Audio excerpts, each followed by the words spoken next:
함께 찬송가 429장 찬양하시겠습니다.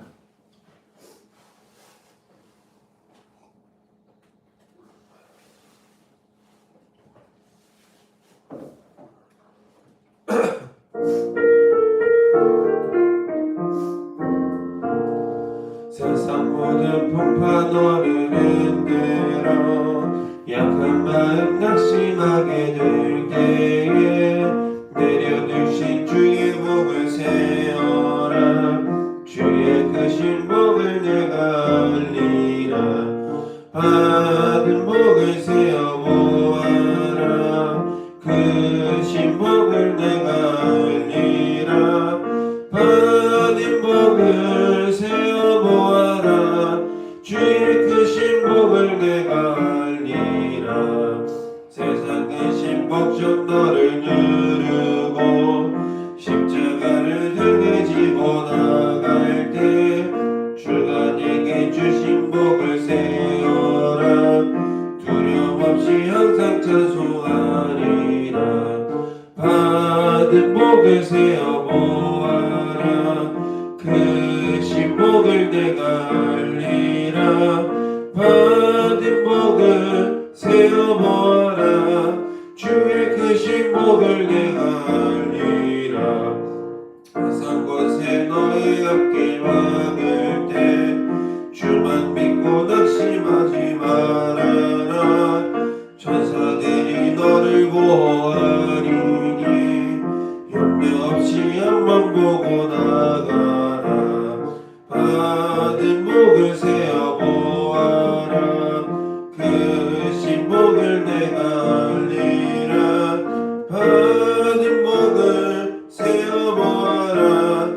주의 크신 복을 내가 알리라. 아멘. 우리 사도신경으로 우리의 신앙을 고백합니다. 나는 전능하신 아버지 하나님 천지의 창조주를 믿습니다. 나는 그의 유일하신 아들 우리 주 예수 그리스도를 믿습니다.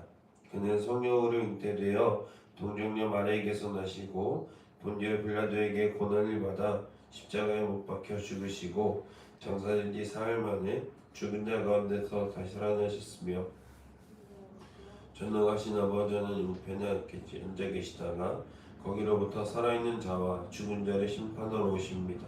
나는 성령을 믿으며 거룩한 공교회와 성도의 교제와 죄를 용서받는 것과 몸의 부활과 영생을 믿습니다. 아멘. 오늘 이 시간 하나님께서 우리에게 주신 말씀은 구약성경 창세기 25장 1절로 11절까지 말씀입니다. 구약성경 창세기 25장 1절로 11절까지 말씀입니다.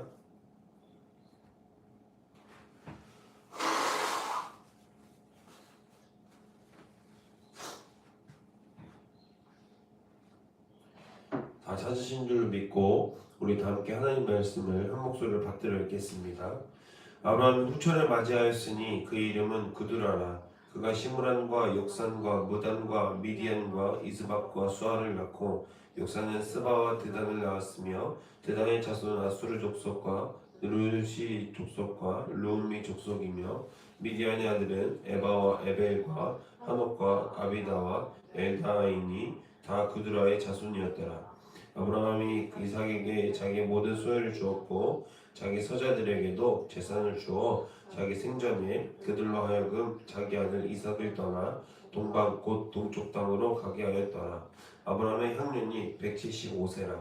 그의 나이가 높고 늙어서 기운이 다하여 죽어 자기 열조에게로 돌아가매 그의 아들들인 이삭과 이스마엘이 그를 마므레 앞 해쪽 속 소알의 아들 에브론의 밭에 있는 막벨라 굴에 장사하였으니 이것은 아브라함이 해책 속에서 산 밭이라. 아브라함과 그의 아내 사라가 거기 장사되니라. 아브라함이 죽은 후에 하나님이 그의 아들 이삭에게 복을 주셨고 이삭은 부엘라헤로이 근처에 거주하였더라. 아멘.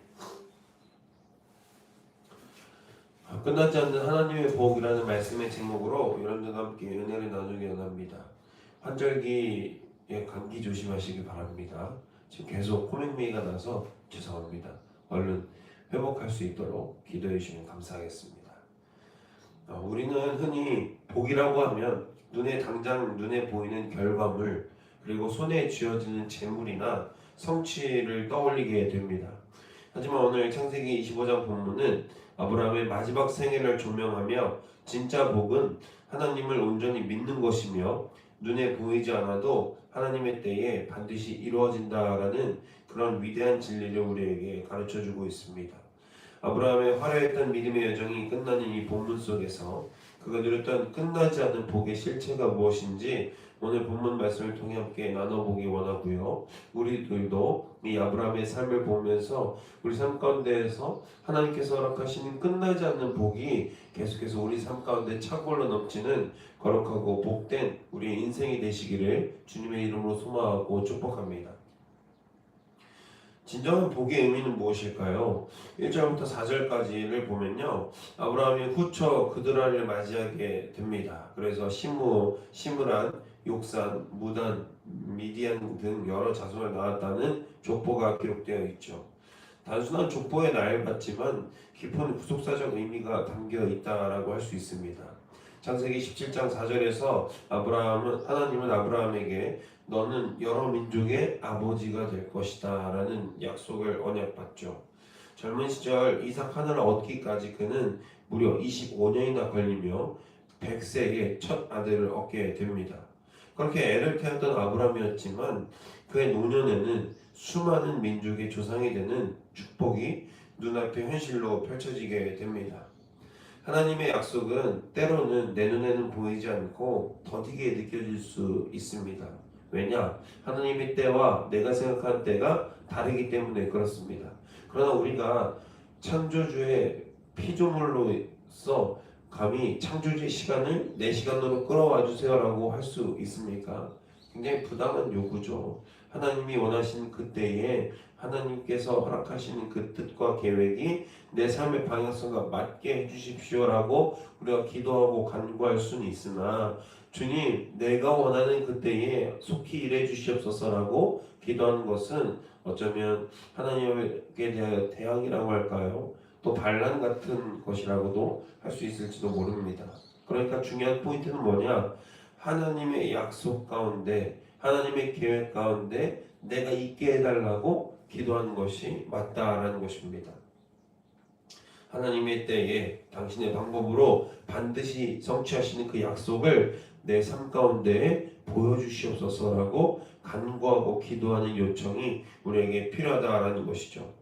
이 성취의 하나님을 끝까지 신뢰하는 것, 헤세드 언약의 하나님을 우리가 끝까지 믿고 앞으로 나아가는 것, 그런 삶의 태도가 우리에게 필요하다라는 겁니다.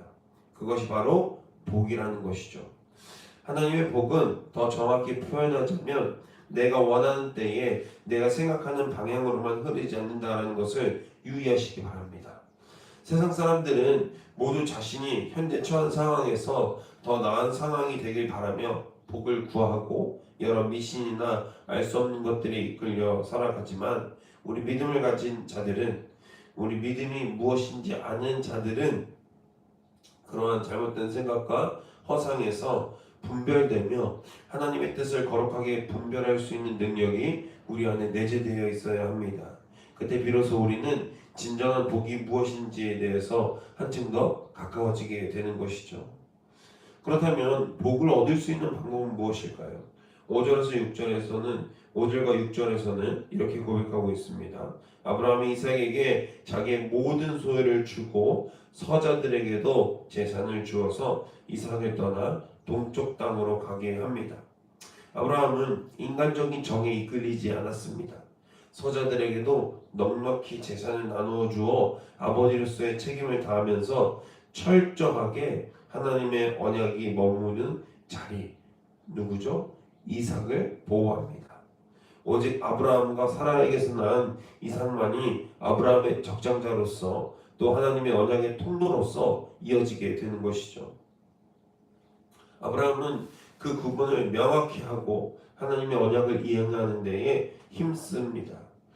이삭과 다른 아이들이 섞여서 언약의 통로가 훼손되거나 영적 혼란이 오지 않도록 생전에 미리 영적 교통정리를 한 것입니다. 참된 믿음은 그저 기다리기만 하는 것이 아닙니다. 하나님의 뜻이 이루어지도록 내 삶 가운데에서, 내 삶의 자리에서 결단하고 영적인 질서를 세우며 언약의 씨앗을 보호하는 행동이 수반되어야 한다라는 것이죠. 만약 우리 삶 가운데에서 우리 예배를 방해하고 또 영적인 결함을 유발하는 행동과 요소가 있다면 때로는 그것이 내 삶 가운데서 빠지면 안 되는 중요한 가치라고 할지라도 하나님 앞에서 온전히 내어놓고 그것을 절단하고 끊어낼 수 있는 결단과 용기가 우리에게 있어야 할 줄로 믿습니다. 하나님께 나아가는 데에 우리의 가족이 방해가 된다면 하나님께 허락하신 귀한 언약과 또 하나님의 계획을 이루어 나가는 데에 나의 사랑하는 사람이 방해물이 된다면 우리는 때로는 그것이 가족일지라도 설사 사랑하는 사람일지라도 그것을 끊어내야 될 때가 있다라는 것입니다. 어떤 청년이 그런 얘기를 한 적이 있습니다. 자기는 교회를 나와야 되는데 자기 여자친구가 믿지 않는 사람인 거예요. 그래서 예배 가운데 나오고 싶은데 이 여자친구를 전도하고 싶은데 이 여자친구는 계속해서 주일날마다 교회 가지 말고 자기랑 데이트를 하자고 계속 요청을 하는 거죠. 그럼 이 청년에게는 두 가지 방법이 있습니다. 하나, 데이트를 한다. 둘, 예배를 드린다. 예배를 드리면 어떻게 되는 거죠? 사랑하는 여자친구를 내려놓아야 하는 순간에 이르게 되는 거죠. 그러나 우리가 잘 생각해보면 하나님의 위대한 계획 가운데에서 과연 나의 인간적인 욕심과 하나님의 계획이 맞닿을 수 있겠는가, 그것이 평행하게 같이 갈 수 있겠는가를 돌이켜본다면요, 저는 단호하게 선언할 수 있습니다. 나의 계획과 하나님의 때는 맞지 않는다라고 당당하게 선포할 수 있습니다. 그런 경우가 허다하다라는 거예요. 그때마다 인간적인 감정에 이끌려서 교통정리를 하지 못하고 하나님과 인간 사이에 일어나는 여러 인과의 관계들을 갈팡질팡하며 매일 넘어지고 쓰러지고 결국 돌고 돌아서 하나님께 돌아오는 모습들을 많이 봤다라는 겁니다. 저조차도 그런 삶을 많이 살아왔습니다. 사랑하는 여러분, 이 시간 결단하시기를 소망합니다. 우리 인간 사이 관계에 여러 가지 엮여있는 열매들은요, 결국 다 사라질 허상들입니다. 그러나 하나님께서 허락하신 계획들은요 결코 사라지지 않고 우리가 삶 가운데서 무수히 많이 이루어 나갈 거룩한 열매들이죠. 그 결실할 열매들을 향하여서 천국의 열매들을 향하여서 발걸음을 내딛고 마음 아프지만 뼈아픈 고통이겠지만 그것들을 끊어내고 인간적인 마음들을 내려놓고 하나님께서 허락하신 귀한 천국의 열매를 맺을 수 있는 주님의 복된 자녀들이 되시기를 주님의 이름으로 소망하고 축복합니다. 7절에서 10절에 보면 아브라함이 175세의 기운이 다하여서 죽어 열조에게로 돌아가고 막벨라 굴에 장사되는 모습이 등장합니다. 여기서 기운이 다하여 죽게 되다 라는 말은요 원어적 표현은 그가 단순히 수명을 다해서 죽은 것이 아니라 하나님이 주신 삶에 깊이 만족하며 평안히 눈을 감았음을 뜻하고 있습니다. 아브라함이 가나안 땅에서 자신의 소유를 남긴 것은 오직 시신을 묻을 막벨라 굴 하나뿐이었습니다. 눈에 보이는 거대한 땅의 성취는 없었습니다.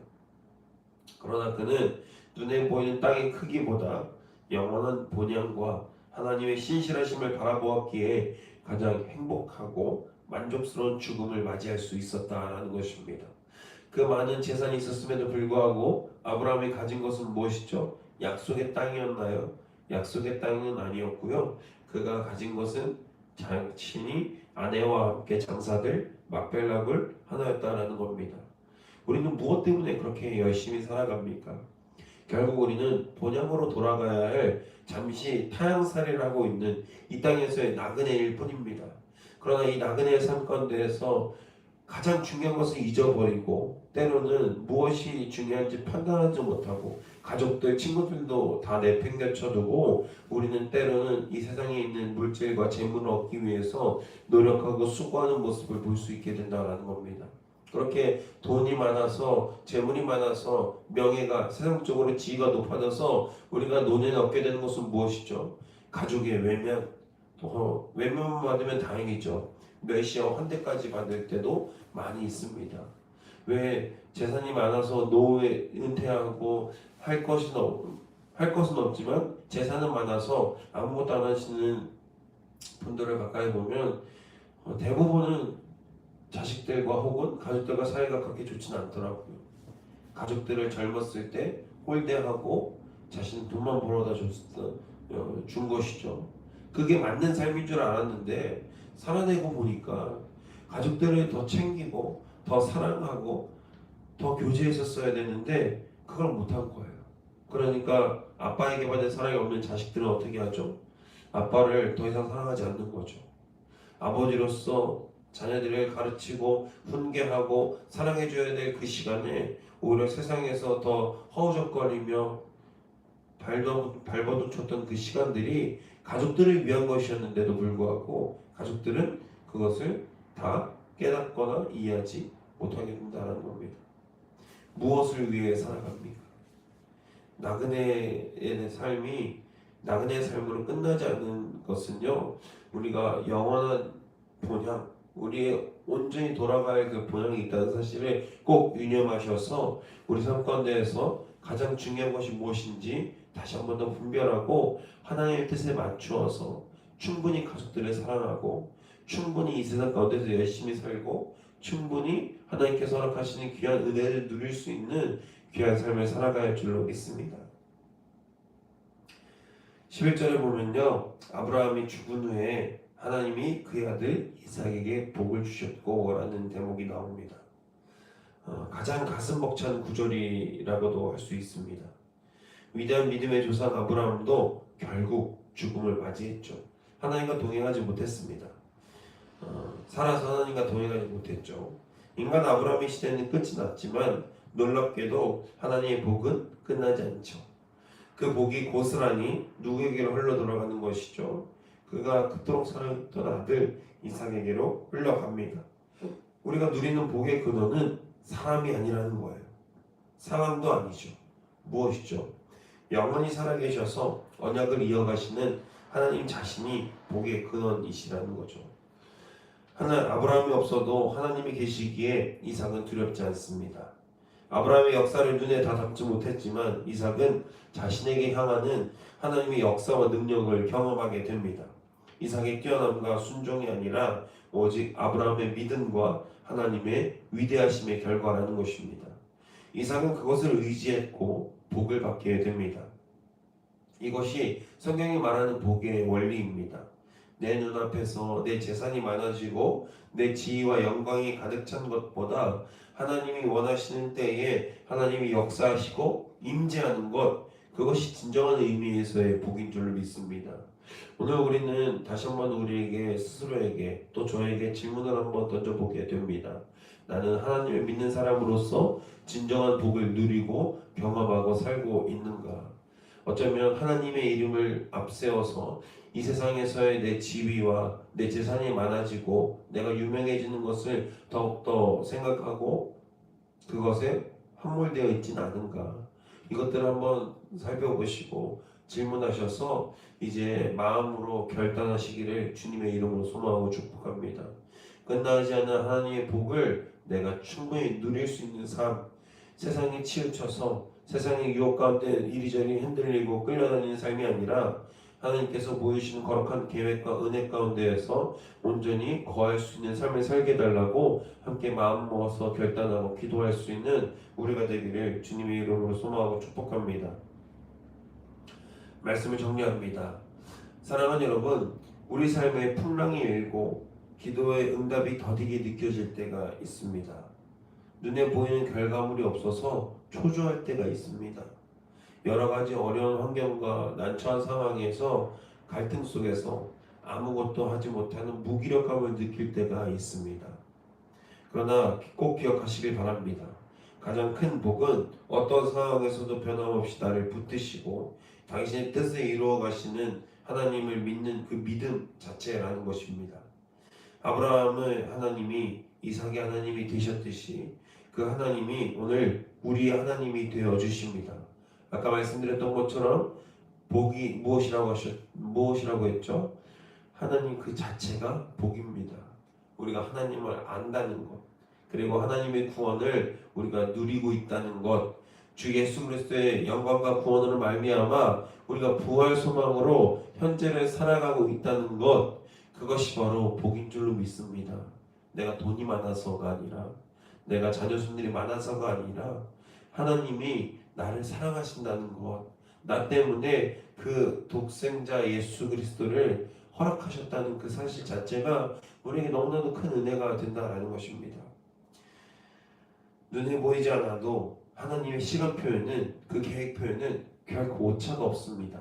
다만 하나님의 계획표에 나의 계획들을 막 밀어넣고 끈질기게 그것을 꾸겨 넣을 때, 그때 비로소 오차가 발생하게 되는 거죠. 하나님 왜 저에게 안 주십니까? 라고 얘기하는 그 시점과 하나님이 주시고 싶어하는 시점이 다르다라는 거예요. 그 차이를 인정하고 그것을 겸허하게 받아들이고 순종할 때 우리는 그때 하나님의 복을 누리게 된다라는 것입니다. 언약의 말씀을 붙들고 영적인 구별됨을 지켜내며 하나님의 때를 잠잠히 기다리실 수 있는 우리가 되길 바랍니다. 사람이 떠나고 환경이 변해도 결국 끝나지 않는 하나님의 거대한 복이 오늘 이 믿음을 결단하는 여러분의 삶과 가정 위에 영원히 함께하기를 주님의 이름으로 소망하고 축복합니다. 용기를 가지십시오. 믿음으로 결단하십시오. 이 세상 가운데에서 흔들리지 않는 믿음으로 바로 서 있을 수 있기를 주님의 이름으로 한 번 더 소망하고 축복합니다. 기도하겠습니다. 사랑의 주님 감사합니다. 주께서 허락하신 귀한 은혜가 우리에게 있음을 기억합니다. 영원한 언약의 하나님이 우리의 계획대로 또 우리를 섭리하심으로 이끄심을 믿고 결단할 수 있도록 붙들어 주옵소서. 여전히 세상 가운데에서 흔들리고 낙심하고 세상의 폭풍우 가운데에서 아무것도 하지 못하는 무기력감을 느끼는 우리에게 눈에 보이는 결과가 있어야만 믿고 순종할 수 있는 연약한 믿음을 가진 우리에게 더할 나위 없는 그리스도의 은혜를 허락하셔서 우리가 그 사랑과 나를 사랑하심으로 말미암아 모든 것을 내어주신 예수 그리스도의 온전함을 기억하게 하셔서 우리가 세상 가운데 흔들리고 낙심하지 않고 하나님 앞에 바로 설 수 있는 거룩하고 복된 주님의 자녀들이 될 수 있도록 인도하여 주옵소서. 우리의 연약함을 모두 내어드립니다. 주님 홀로 영광받아 주시옵소서. 오늘 하루도 승리함으로 살아갈 수 있도록 주님 이끄시고 역사하여 주옵소서. 감사드리며 이 모든 말씀 우리 주 예수 그리스도의 이름으로 기도합니다. 아멘. 사랑해 주님 감사합니다. 주님 우리가 하나님 한 뜻으로 온 마음으로 예배할 수 있도록 인도하여 주시옵소서. 아버지 우리 다음 세대와 우리 지역사를 위해서 기도합니다. 우리 다음 세대가 더욱더 지치지 아니하고 이 세상이 주는 진리에 현혹되어서 아버지를 잊고 사는 것이 아니라 더욱더 믿음으로 결단하며 하나님 앞에서 바로 선 믿음, 온전하고 똑바른 믿음으로 앞으로 나아갈 수 있도록 인도하여 주옵소서. 아버지 우리 그 믿음을 위하여서 우리 기성세대와 어른들이 더욱더 이 세대를 본받지 아니하고 믿음으로 변화를 받아 하나님의 선하시고 거룩하시고 기뻐하신 뜻이 무엇인지를 잘 분별하여서 우리 다음 세대에게 전해주고 또한 우리에게도 분별할 수 있는 능력과 영광을 허락하사 우리가 세상 가운데 지치지 아니하고 온전히 똑바로 서서 앞으로 나아갈 수 있도록 붙들어 주시옵소서. 예수 그리스도의 마음과 뜻이 우리 생각을 온전히 이끌어 주실 수 있도록 붙들어 주시옵소서. 이 세상에 있는 유혹 가운데 흔들리지 않고 싶습니다. 주님께서 허락하시는 귀한 은혜를 누리고 믿음으로 결단하길 원합니다. 우리 마음과 소망 가운데 역사하시고 일하시는 주님을 온전히 따라갈 수 있도록 역사하여 주옵소서. 아버지 인도하여 주시옵소서. 예수 그리스도의 뜻이 우리 삶 가운데 차고로 넘칠 수 있도록 붙들어 주옵소서. 주님의 능력과 은혜를 기대합니다. 주님의 소망으로 우리를 온전히 살아갈 수 있도록 우리를 이끌어 주옵소서. 아버지 인도하실 줄로 믿습니다. 아버지 붙들어 주시옵소서. 아버지